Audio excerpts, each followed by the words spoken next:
तो मूवी की स्टार्टिंग होती है लुइस और उसकी फैमिली से। वाइफ रिचल, बेटी एली और बेटा गीस और एक छोटा सा कैट चर्च। ये सब अपने पुराने घर को छोड़कर सिटी से दूर जंगलों के बीच एक नए घर में रहने आते हैं। लुइस जो कि एक डॉक्टर थे, वो क्लिनिक जाते हैं, बट उधर घर में एली और रिचल को कुछ बच्चे दिखते हैं जो अजीब जानवरों वाले मास्क पहने अपने मरे हुए डॉग को ले जा रहे थे। ये सब देखकर एली को क्यूरोसिटी होती है कि वो सब कहाँ जा रहे हैं, इसलिए वो उनके पीछे भागते हुए चली जाती है और पेट सेमेट्री तक पहुंच जाती है, जो कि कुछ और नहीं बल्कि एक ऐसा कब्रिस्तान था जहां शहर के लोग अपने मरे हुए पेट्स को दफनाते थे। वहां एली बहुत सारे साइंस देखती है जिसमें पेट्स के नाम लिखे हुए थे। तभी अचानक उसे लकड़ियों की ऊंची सी वॉल दिखती है। वो उस पर चढ़ने की कोशिश करती है, बट तभी वहाँ एक आदमी आता है और एली डिसबैलेंस होकर गिर जाती है। एली को चोट लग जाती है तो वो उसकी मरहम पट्टी करता है। उस आदमी का नाम जड था, तो वो बातें करने लगते हैं। तभी एली की मॉम रिचल वहाँ पर आती है और उसे घर ले जाती है। फिर रात के टाइम एली अपने डैड से पूछती है कि जानवरों की डेथ इतनी जल्दी क्यों हो जाती है, जबकि इंसान तो लंबे समय तक जिंदा रहते हैं। तब लुइस उसे समझाता है कि जानवरों की मेटाबॉलिज्म इंसानों के कंपैरिजन में कम होता है, जिस कारण से वो जल्दी मर जाते हैं। मौत ही द एंड है, और हाँ, आफ्टर लाइफ जैसा कुछ भी नहीं होता है। ये सब बकवास बातें हैं। तभी एली अपनी मॉम की मरी हुई बहन के बारे में पूछती है, जेल्डा। जेल्डा का नाम सुनते ही रिचर्ड बहुत ही ज्यादा अपसेट हो जाती है, जहाँ पता चलता है कि जेल्डा को एक अजीब बीमारी थी जिसके कारण वो चल नहीं पाती थी और वो बहुत डरावनी दिखती थी। एक रात उनके पेरेंट्स बाहर गए हुए थे तो जेल्डा को खाना देने की रिस्पॉन्सिबिलिटी रिचर्ड की होती है। रिचर्ड जेल्डा से बहुत डरती थी, इसलिए उसे अवॉइड करने के लिए वो खाना ऊपर ड्रम वेटर के जरिए पहुँचा देती है। पर जब वो खाना लेने आती है तो ड्रम वेटर उसके बीट को झेल नहीं पाती और वो ऊपर से गिरने के कारण जेल्डा की मौत हो जाती है।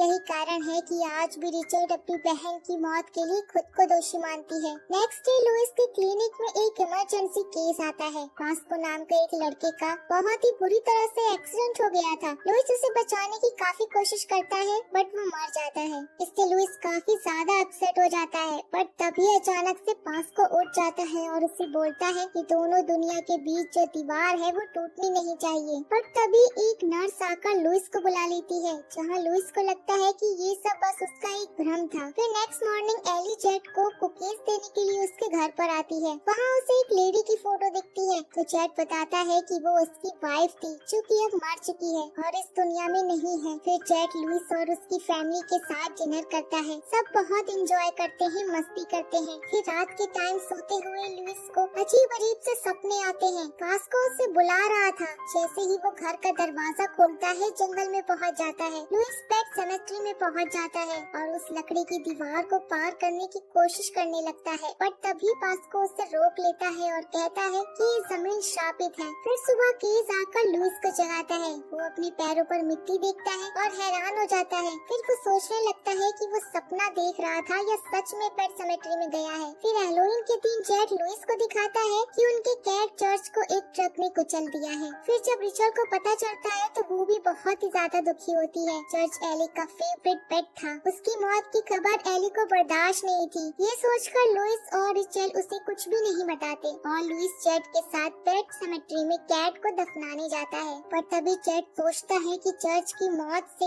एली बहुत ज्यादा दुखी होगी, इसलिए वो उनकी हेल्प के बारे में सोचता है। क्योंकि वो एली से इमोशनली अटैच हो गया था, इसलिए वो लकड़ी की दीवार को पार करके लुइस को पानी के रास्ते एक नई जगह ले जाता है और चर्च को वहाँ पे दफनाने के लिए बोलता है। फिर नेक्स्ट मॉर्निंग लुइस और रिचल एली के पास आकर बताते हैं कि चर्च कहीं भाग गया है, बट एली कहती है कि वो तो रात में ही वापस आ गया था और तब से उसके क्लोसेट में ही छुपा हुआ है। तभी लुइस क्लोसेट चेक करता है और चर्च को जिंदा देखकर शॉक हो जाता है, क्योंकि उसने अपने हाथों से ही चर्च को दफनाया था। वो सोच में पड़ जाता है और उस जगह के बारे में रिसर्च करता है। वो सोच में पड़ जाता है और उस जगह के बारे में रिसर्च करता है। वहीं दूसरी तरफ चर्च अजीब बिहेव कर रहा था। उस पे बहुत सारे टाके लगे हुए थे और बहुत बुरी सी स्मेल कर रहा था। उसका नेचर बहुत अग्रेसिव हो गया था। वो एक खूंखार बन गया था। फिर नेक्स्ट डे वो जेट को ये सब बताता है, पर उसे समझ नहीं आ रहा था कि आखिरकार ये सब कैसे पॉसिबल हुआ। जेट उसे बताता है कि जिस जगह उन्होंने चर्च को दफनाया था वो पूरी जगह श्रापित है। उस जगह विंडिगो नाम के एक शैतान का वास है। उस जमीन में एक शक्ति है जो मरे हुए को जिंदा कर देती है, बट जिंदा होने के बाद वो पहले जैसा सेम नहीं रहता। जब वो घर आता है तो वो देखता है कि चर्च केस पर हमला करने वाला था, बट लुइस उसे रोक लेता है और उससे मारने की कोशिश करता है, लेकिन उसका दिल इसकी इजाजत नहीं देता और मजबूरन वो उसे घर से बाहर बहुत दूर हाईवे के पास छोड़ आता है और वो एली को कहता है कि चर्च फिर से भाग गया है। फिर एली के बर्थडे वाले दिन लुइस फैमिली पार्टी करते हैं।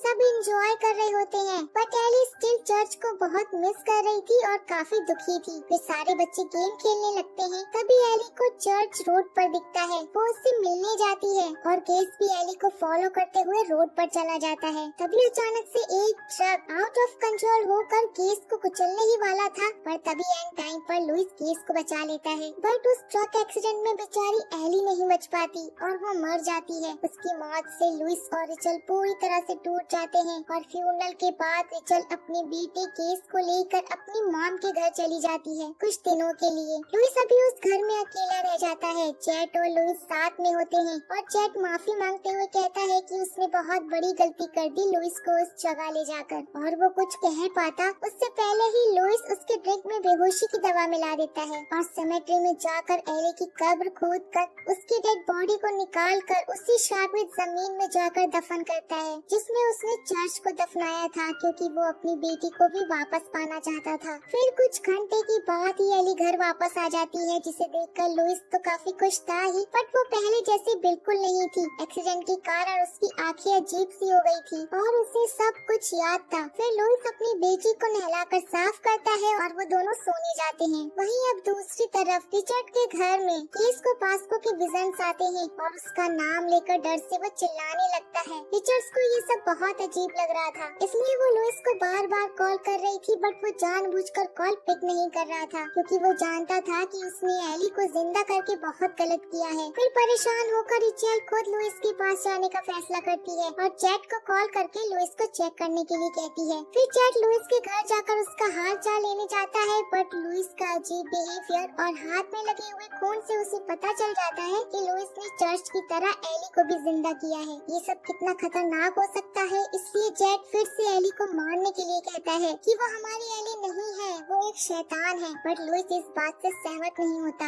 एली ये सब बातें छुप कर सुन रही थी। जेट फटाक से घर जाकर गन उठाता है, बट तभी उसके घर के ऊपर से आवाजें आने लगती है। जैसे ही वो चेक करने जाता है तभी अचानक से एली उस पर हमला कर देती है और उसे बुरी तरीके से चाकू मार देती है। यहाँ ये भी पता चलता है कि जेट ने भी अपनी मरी हुई वाइफ को जिंदा किया था, बट खतरा देखकर उसने उसे वापस मार डाला था। वहीं दूसरी तरफ रिचल केस को लेकर घर पहुँचती है। वो बात कर ही रहे थे कि एली आकर उसे डरा देती है। रिचल जानती थी कि वो उसकी बेटी नहीं है, इसलिए एली को इग्नोर करके केस को लेकर वो ऊपर चली जाती है। फिर लुइस ऊपर जाकर रिचल को सब बता देता है, पर रिचल उसे समझाती है कि अब वो उनकी बेटी नहीं है बल्कि एक शैतान है। एली उसकी बातें सुन लेती है। लुइस को लगता है कि एली उनकी बातों से अपसेट होकर चली गई है, इसलिए वो बाहर का दरवाजा खुला देखकर उसके पीछे जाता है और जेट के घर पहुंच जाता है। लेकिन ये सब एली का प्लान था। लुइस के जाते ही वो रिचल पर हमला कर देती है, बट वो जैसे तैसे बचते बचाते केस को लेकर दूसरे रूम में छुप जाती है। और वहीं दूसरी तरफ लुइस को जेट की लाश मिलती है। वो भागकर अपने घर आता है, जहाँ वो देखता है कि रिचल विंडो तोड़कर एली से बचने की कोशिश कर रही है। वो केस को विंडो से नीचे लुइस को कैच करवाती है। वो खुद भी कूदने वाली थी, बट तभी एली आकर उसे चाकू मार देती है। वहीं लुइस केस को कार में लॉक करके ऊपर रिचल को बचाने जाता है, बट तभी एली उसे पीछे से चेयर मारकर बेहोश कर देती है। फिर रिचल की बॉडी को घसीट कर ले जाती है और उसे शापित जमीन में दफना देती है। वहीं होश आने पर लुइस समझ जाता है कि जेट सही कह रहा था, अगर ये सब रोकना है तो उसे एली को मारना ही होगा। वो रिचल को बचाने सेमेट्री में पहुंच जाता है, बट एली उस पर हमला कर देती है और वहाँ एक जबरदस्त फाइट होती है। एंड में वो एली को मारने ही वाला था, बट तभी रिचल पीछे से लुइस को मार देती है, क्योंकि रिचल भी अब एक शैतान बन गई थी, जिसके बाद लुइस को भी मारकर वो दोनों उसे वहीं पर दफना देते हैं। फिर वो तीनों आकर चैट के घर को जला देते हैं। यानी लुइस भी शैतान बन गया था। वो गेस के पास आते हैं जहाँ चर्च भी उसके साथ था और बेचारा गेस अपने पापा को देखकर कार का लॉक खोल देता है और यहीं पर ही मूवी एंड हो जाती है। सो गाइस, अब आप लोग कमेंट करके बताएंगे कि गेस के साथ क्या हुआ होगा। एंड अब मिलेंगे नेक्स्ट वीडियो में, तब तक के लिए take care and tata bye bye. Thanks for watching.